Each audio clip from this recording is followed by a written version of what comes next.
বাংলাদেশ জাতীয়তাবাদী দল বিএনপির ভারপ্রাপ্ত চেয়ারম্যান তারেক রহমানের ৩১ দফা কর্মসূচি বাস্তবায়নের লক্ষ্যে সারা দেশের ন্যায় নেত্রকোনার দুর্গাপুর উপজেলা ও পৌরসভার বিভিন্ন এলাকায় গ্রাম ও মহল্লা কমিটি গঠন শুরু করা হয়েছে।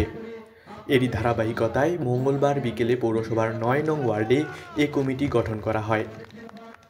ডাকুমারা ঈদগাহ মাঠে শত শত নেতাকর্মীদের অংশগ্রহণে আয়োজিত আলোচনা সভায় উপজেলা বিএনপির প্রচার ও প্রকাশনা সম্পাদক রিয়াজুল করিমের সঞ্চালনায় ৯ নং ওয়ার্ড বিএনপির সভাপতি শাহাদাত হোসেন হৃদয়ের সভাপতিত্বে বক্তব্য রাখেন উপজেলা বিএনপির সাংগঠনিক সম্পাদক আলহাজ জামাল উদ্দিন মাস্টার, পৌর বিএনপির সভাপতি আতাউর রহমান ফরিদ, সাধারণ সম্পাদক হারেস গনি, পৌর যুবদলের আহ্বায়ক আবু সিদ্দিক রুক্কু, সদস্য সচিব সম্রাট গনি সহ যুবদল, ছাত্রদল, শ্রমিক দল ও সহযোগী সংগঠনের নেতাকর্মীগণ।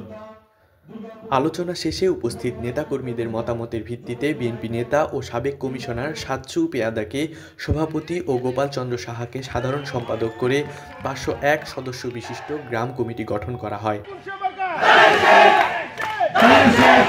তোবারক হোসেন খোকন এর তথ্য ও চিত্রে, তাসবিহ আলওয়াসি, চ্যানেল 21, দুর্গাপুর, নেত্রকোনা। আমরা ঐক্যবদ্ধ আছি ব্যারিস্টার কায়সার কামাল মহোদয়ের সাথে ঐক্যবদ্ধ থাকবো, ছিলাম থাকবো। আজকের সবার এখানে সমাপ্তি ঘোষণা করা হলো।